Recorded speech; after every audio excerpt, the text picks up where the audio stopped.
Hey everybody, I'm Robert. Welcome back to the channel.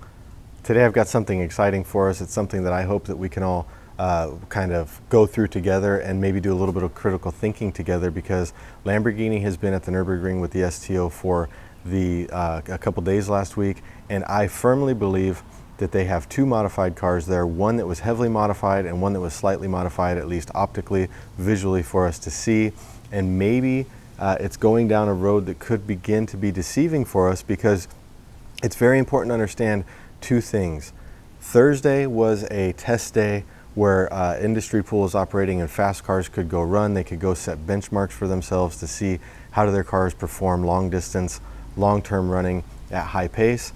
And Friday was a day that was privately rented by Lamborghini specifically for lap timing purposes. Only the STO was on the track. Only Lamborghini was there.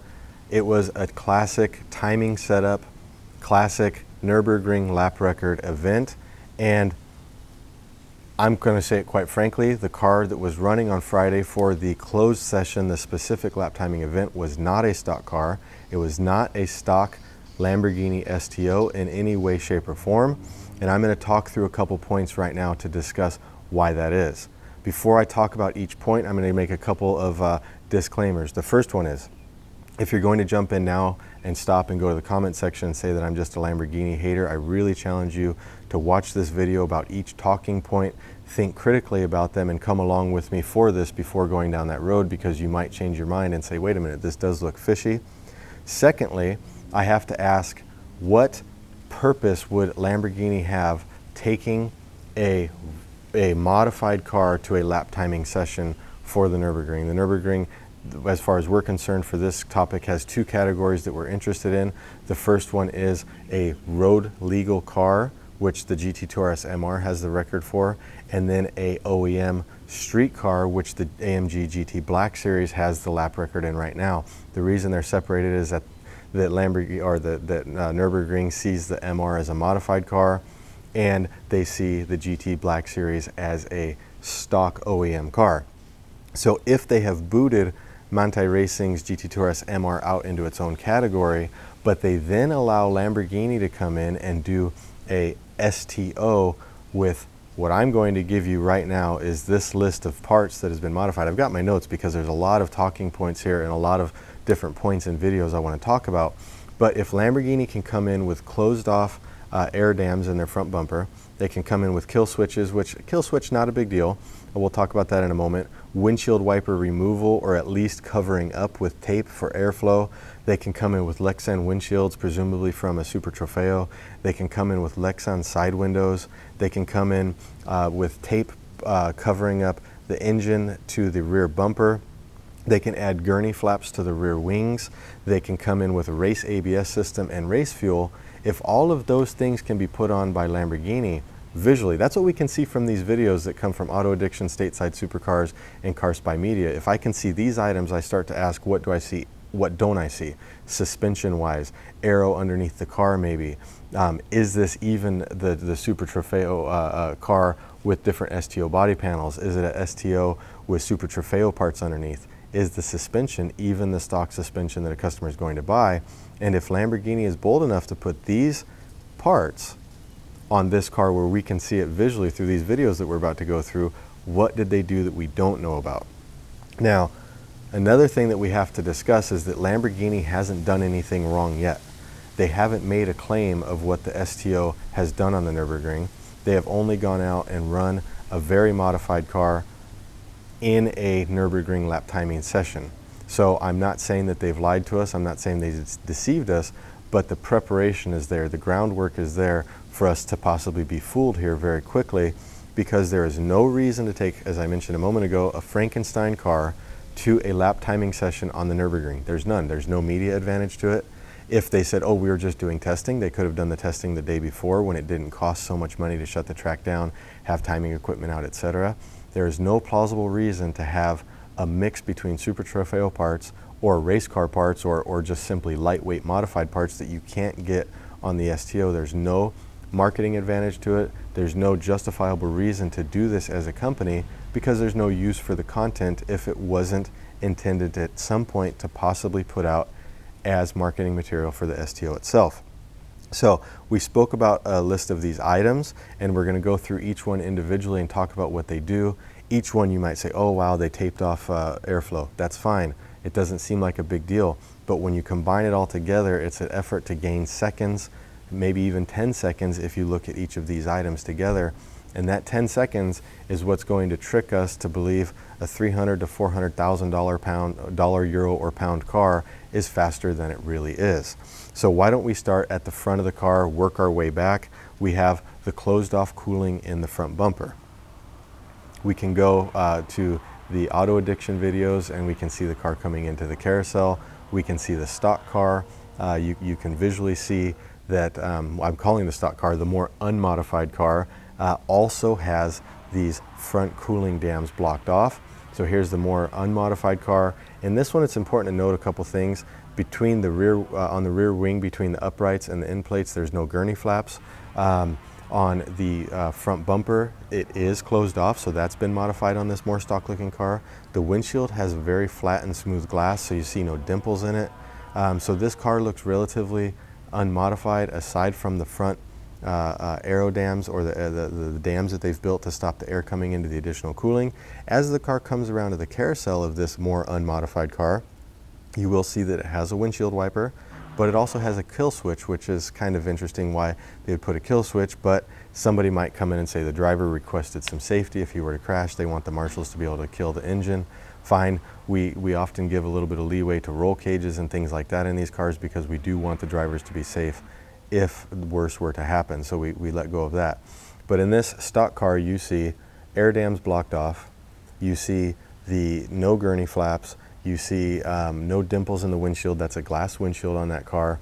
And you can also see that the windshield is rolled down a little bit, and it's clearly a glass window. It's rolled down, there's no black frame around it, it's a solid window as the car drives. You can see that in multiple places.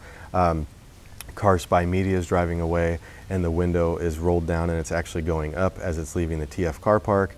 A couple points on the track it drives by with the window cracked as they're doing slow laps. So I'm confident that this car has glass windows both on the windshield and the side. But let's get right to the air dam as I was speaking about a moment ago. The reason that you would have these air dams is to allow additional cooling into the front of the car. You have to build a car like this to work at high speeds for track use, but it also has to work when somebody's driving slow on the roads. They're going to get groceries, they're getting ice cream, etc. Maybe they're on an autocross track that doesn't run as fast, so oftentimes these multi-purpose track cars end up with larger openings at the front for cooling because they need to bring in enough cooling to work at lower speeds just as well as at higher speeds. But what it can do is it can compromise the car at high speeds because the openings are larger than they need to be when the car is at high speed. And that will create unnecessary drag. And that's why you see a lot of GT3 race cars. Look at the Porsche GT3 R or the GT3 race car. The actual outside is closed off, where GT2 RS has big coolers where letting air in, and so does the GT3 RS. But the GT3 race car doesn't have that. It's closed off. They'll often put a black piece of foil there to make it look like it has air inlets when it doesn't. The Super Trofeo race car also doesn't have air inlets on the outside quarter, on the front left and front right quarter. It doesn't have these air intakes because it would create too much drag. On both of these cars that were at the Nürburgring Thursday and Friday, the test day and the record run day, both have these air dams completely blocked off. That is a significant change in the drag and the cooling drag that is created when that car is running in all of the high-speed sections of the track. And on the Nürburgring, we have many high-speed sections. We are running constantly at wide open throttle, over Schradenkreuz, up close to tall, etc. The next thing that we'll talk about is the windshield and the windshield wiper removal. I can't say if the windshield wiper was actually deleted or if it was just taped over, but let's go ahead and talk about that. When you looked at the stock car, you saw that there was a completely flat windshield, a nice smooth panel. The sun glared off of it in nice even layers. There was no weird lines and things like that. But when you look at the car that was run on Friday, you see that the record car, or the lap timing car, actually has on the driver's side A-pillar a very noticeable dimple where the windshield is bolted in. This is a simple function of the Lamborghini Super Trofeo. The Lamborghini Super Trofeo has bolts all the way around the windshield, and if those are torqued too much or doesn't have the proper setting behind it, it will cause a dimple behind it. Here is a picture of the car on the track from Auto Addiction. You can see where the car actually has a very clear dimple. You might think it was a reflection. As we follow it around, you can see that the dimple stays there. You can see it at many other parts of the track where we're flowing through the B-roll now, where you can see the dimple that's actually there. And then now what we have is a picture of the Super Trofeo car with this same dimple. You can see that the actual Super Trofeo bolts through and use a button head to go over the bolt so that you can't see it, but you can clearly see where the windshield is bolted in. This is a huge weight savings on a race car, and this is why they run them, is simply for weight savings. And then they bolt these in so that you can ultimately remove the windshield and put a new one on simply. It's not glued in for that reason. So Lamborghini on this, we'll call it Frankenstein STO, is clearly running a Lexan or a polycarbonate front window, which is coming at a huge weight savings. Secondly, they have taken that window and they have run a series of what looks like, it's a very unclear video, but you can see it looks like they've run duct tape from the edge of the hood or the bonnet up to the windscreen to cover that air gap that normally creates friction and creates dirty air as the air flows off of the would you call it, the front hood up the window.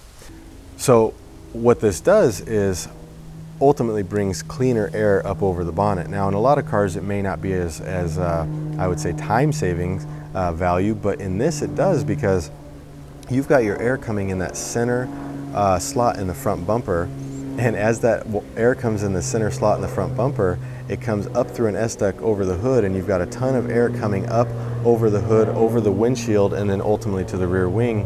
And this tape, would you say, shelf, or this transition is really smoothing out all of that air that's coming over the S-duct, coming through the S-duct, up over the windshield, and ultimately to the rear wing.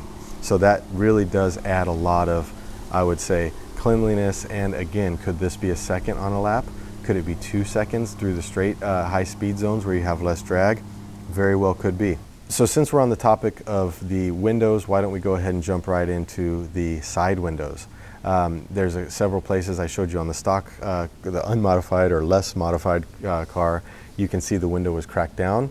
It's a piece of glass. It actually has no black edge around it. You can see in Tim Burton's Shmee 150 video of the Huracan STO from about 4 months ago, complete glass window, no black line around it, very solid piece of glass.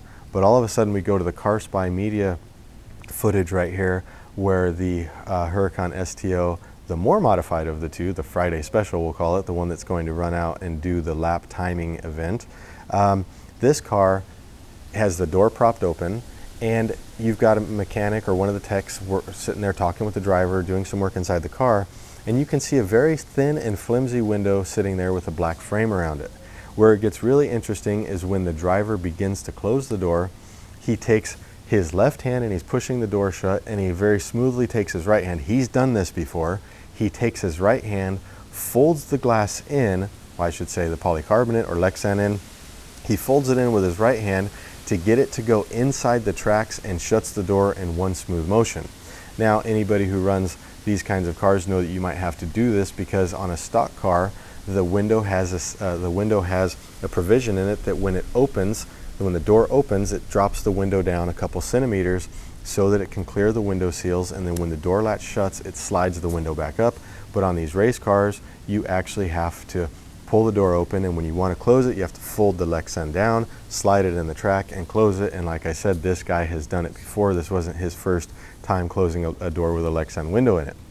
So you can see that this car very clearly has Lexan windows. Again, a huge weight savings. Not only the glass, you can now remove the motors, and you're starting to get the car to be even lighter. We can now move to the back of the car, and this is interesting because you can see it as the car pans by. I believe this was an SSC Stateside Supercars video. The car comes by. As it blows by him, there's a perfect frame that's very clear. You can see on the back of the car very clean lines from the engine hatch cover to the back bumper, that everything is taped up, and this is ultimately managing airflow It's possibly there could be high pressure somewhere that it's trying to keep inside of the car as it flows through the engine and maybe trying to get it to come out the back. They may not want that high pressure coming out through these holes. It could be channeling airflow up and over the car without it getting sucked into a low pressure. I don't have the full aerodynamic CFD diagrams of this car as it was being run, but they were trying to prevent air from escaping one side or the other, and they were keeping nice clean channels by taping all of this off. This again could be a half of a second on an entire lap maybe, but these all start to add up to a time that's not achievable by a truly stock car. A next thing that's interesting, and it's something we can talk about, and this is the gurney flaps. Okay, when you guys saw the car coming into the carousel when we opened this video, this car has a really nice smooth transition right off of the rear wing. There's nothing out of the ordinary going on, but all of a sudden, coming into T13 in the auto addiction video, you see a car that has new gurney flaps on it. Why would you need these new gurney flaps? What's going on here? What's happening? Ultimately, a gurney flap changes the angle that the air leaves the trailing edge of a wing. It could be on an airplane, it could be on a car, it doesn't matter, but it changes either the lift or the downforce because it changes the exit angle of the airflow. At the beginning, this car didn't have it on, and it was ultimately added later on. I can only suspect that somebody requested it to be added on. Maybe the driver complained about the rear end of the car. Maybe they said, oh, we need more time, we're going to put this gurney flap on and try and speed the car up. But something happened and this gurney flap was added. You can see many situations here where we have a gurney flap and then we have no gurney flap. We switch back to another image here where you can see the gurney flap, and so you can see that this was clearly added onto this car in order to aid its performance. There's no other reason to do that. They could say, oh, well, the balance wasn't there for the driver. Doesn't matter. That's what the stock car has. If the stock car didn't have a gurney flap, the record needs to be run without a gurney flap. That's the bottom line. The GT2 RS MR has a gurney flap, and I know for a fact that it added downforce. I spoke with the engineers behind it, and they explained it to me and said that it ultimately was helping them achieve a downforce level that they wanted. Now, with that being said, this car should not have it on it because the stock car doesn't have it on it. This could be, again, an adjustment in aero balance, so it could be changing more rear balance to the car. A Super Trofeo has a very big wing on the back of the car. If the driver was used to a Super Trofeo, or if this has Super Trofeo underpinning, Super Trofeo suspension, the car could all of a sudden be out of balance, and they did what they could subtly to add more aero to the back of the car to bring the balance back in for the driver. The next thing that's quite interesting is you'll notice that on the Döttinger Höhe, as well as coming into T13, we have situations where the car has locked up the brakes. A stock car with stock ABS will not act like this. Okay, this is something that is very common in a race car. You can lock up your brakes in a race car. And the reason is that most high-end race cars, or a lot of high-end race cars, don't actually run ABS in their cars. They leave it up to the driver. Some race cars, or a lot of race cars are coming with ABS as an option, but not all race cars run this. So the ABS is either off or has been dramatically desensitized for these runs on the Nürburgring. And why is that? When you get into these cars and you start pushing the limit, sometimes the driver is taking a car beyond what the ABS system can safely control and safely function. In my 675 LT, for example, there's a couple places where I will get what's called ICE ABS. It's ICE mode, and that's where the ABS ultimately stops the pedal, and your relationship to applying pedal is not directly correlated with the actual braking system. The system detects that there's less traction, and so it actually slows down the application of the brakings to the brakes to what it thinks is its maximum potential, although it's not. One of the places this happens to me is coming out of Brunchen and Ice Curve. There's a little compression, a very slight, and it kind of dips out of it. And right when you dip out of it, if you hit the brakes at that point, the car thinks that it has less traction than it does, not realizing that you're actually you're going to be coming down and reapplying your traction on very solid pavement. It thinks, oh my gosh, did they just hit water? Did they just hit ice?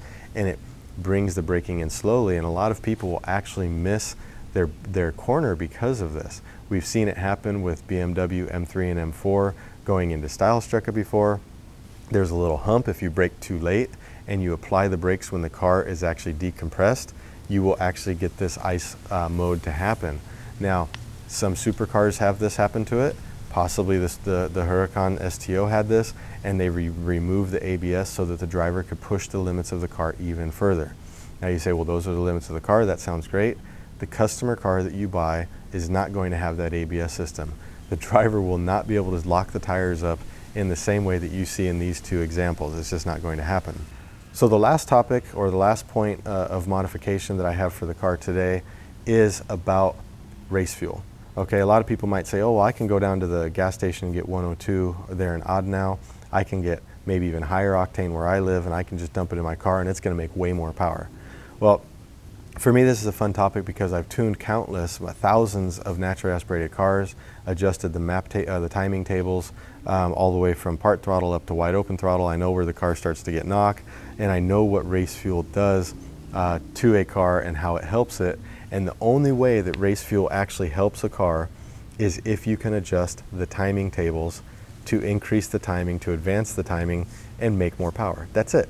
If you run a stock car and you put race fuel in it, it will not make more power unless the computer program senses that it has this race fuel in it and starts to add timing. That's not the case in this car. I'm certain of it. I am certain that Lamborghini does not have a provision in place to detect the octane rating of fuel and increase timing. What they do have are knock sensors in a car, and those knock sensors will determine if you put bad fuel in it because it will start to knock. It will actually have issues burning the fuel, and it will pull timing away and reduce the power, but it will not add power based on simply the octane rating of the car. So in order to get more power, you need to have a special map in the car to benefit from that fuel. So putting that fuel in the car by itself will make no difference over simply running pump fuel. So all of a sudden you have to ask, why did Lamborghini bring race fuel if they had the stock map in the car? There'd be no reason to, other than having modified the mapping in the ECU. So we can pretty much claim here that the mapping in the ECU is not factory, it's not stock, because the car is running race fuel. So again, a big issue in my books. There's no reason to run race fuel. There's no marketing reason behind it. There's no value to it. There's no value to bringing race fuel to a OEM street car lap timing record scenario. It just doesn't make sense. So what we have here are a lot of questions about kill switches being exactly where Super Trofeo is, windshields being the same as a Super Trofeo, blocking off air dams in the same position that air intakes are blocked off on a Super Trofeo. You've got gurney flaps that are added onto a car to bring more aero balance to a car that has less downforce than the rear of a Super Trofeo. You've got Lexan windows in the side of the car making the car lighter, and these are only the things that we can see. If you can sit here and look at all of these topics and think, wow, you know, that's all they did. They didn't work on the suspension. They didn't do anything with aero channels underneath the car that aren't on the Super Trofeo, the STO. They didn't, you know, who knows, take out even maybe airbags are out of the car, maybe full interiors out of the car. There could be so much changed inside the car that we can't see, and the simple fact that the things on the outside of the car are visible only indicates that they also went and did more stuff inside. You would have to be a fool to think that they only stopped at what we could see, because what we can't see, they can be more bold with. So again, what was the purpose of all of these changes? Why did Lamborghini go to these extents to change a car and then ultimately run a record attempt, a timed Nürburgring lap with a car that very closely mimics a road legal car that you can buy for $300,000+ of your currency at your local dealer, and pay the Nürburgring for this session with timing equipment? I can't find any reason other than ultimately to claim that that was a Lamborghini Huracan STO that made this lap time. It has to be to 6-minute and 52-second lap time to be viable, because that's what the Performante did. If there's going to be a couple scenarios here. One, we don't hear of this ever from Lamborghini. It didn't happen. Two, and if it didn't happen, then we know that they just wasted money and took a modified car out, and maybe they don't want to get called out on it. Two, they're going to put out a lap time, and if it's faster than a 6:52, it's going to beat the Performante, and it's going to be justified. Okay, we have a car that's faster than the Performante, and we're then going to doubt what car it was and if it really happened. You're going to be able to see on their onboard video where these photographers and videographers are, so you're going to be able to see if it was in fact this day in this event. And the Nürburgring is such a small community, we're going to know if they go again. Or it's going to be slower than a Performante, and we're all going to be scratching our heads and asking, how is that possible? So either way, I don't really see Lamborghini being able to use this footage, because all over the internet there's questions about the validity of this car. Was it actually a Super Trofeo with some STO body panels? Was it STO with Super Trofeo body panels?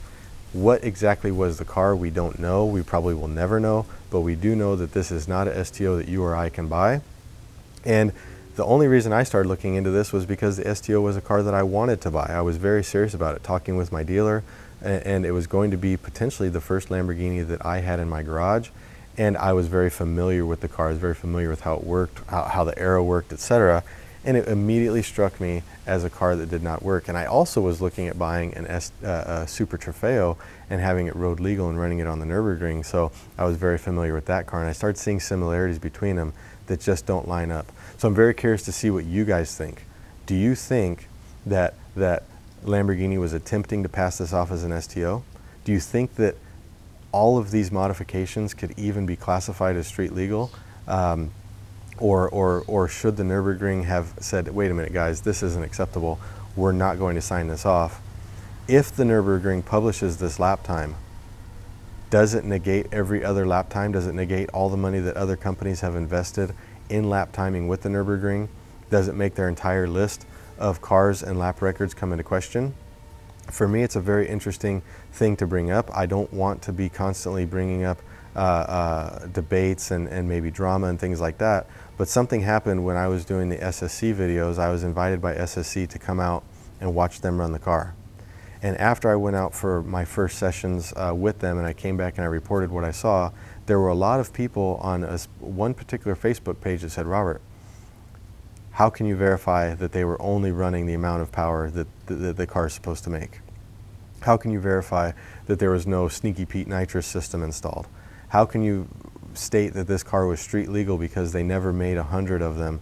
So should it really be holding the road car record, the production car record for the fastest car ever run in a straight line? And they said, Robert, someone in your position, that's not a great position, but someone that actually at least people will listen to a little bit, should be stating when you see issues or when you can't 100% verify facts. And this is the case with this. If I see these issues and I see Lamborghini coming to the Nürburgring, which is a place that I absolutely love, running supercars, which I absolutely love, and possibly making a mockery out of it, I'm going to say something. Again, Lamborghini hasn't made a statement yet. They haven't yet said, we set a record, our car's faster than a Performante, but I think they're setting us up and them setting themselves up for a very sticky situation if they use this super modified STO as an example of what you or I could buy as a marketing tool and against what other companies have done. There's been some great moves lately by AMG and Porsche by showing and allowing a lot of footage, showing camber settings, showing the full setup of their cars, and allowing videos around their cars when doing lap records. And I think that that is something that I would really like to see out of Lamborghini. But I'm afraid that my suspicions of the Performante not actually doing a 652 puts them in a really sticky position, because this STO might have to be modified to this extent in order to beat that Performante time. So how do they step back from that? Do they just say we're not doing a Nürburgring lap record? If they say we're not doing a Nürburgring lap record, then it verifies everything that we've said in this video. If they come out with a time, we know what's in this video and we know that the car's modified. We're just in a really interesting position. Anyways, guys, I look forward to seeing what you think. I can tell you right now that I think that wasn't an STO. It's definitely not the car that we can buy. And if it was, there's a lot of options that people need to tick in order to get it. So look forward to seeing your guys' thoughts. We'll catch you later.